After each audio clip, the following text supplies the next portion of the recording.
Traffic చలనాలపై వాహనదారులకు ఊరట కల్పిస్తూ కర్ణాటక ప్రభుత్వం ఇటీవల 50% డిస్కౌంట్ స్కీమ్ను ప్రకటించిన సంగతి తెలిసిందే. అయితే కర్ణాటక ముఖ్యమంత్రి సిద్దరామయ్య ప్రయాణించే కారుపైన చలానాలు ఉన్నాయి. దీంతో ఈ రాయితీని ఉపయోగించి ఆయన కూడా జరిమానాలు కట్టేశారు.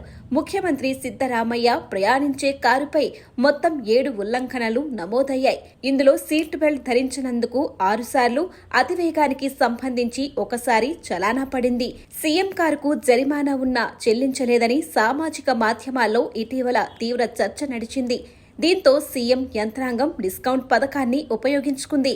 ఈ చలానాలకు గాను రాయితీ అనంతరం 8,750 రూపాయలు చెల్లించింది.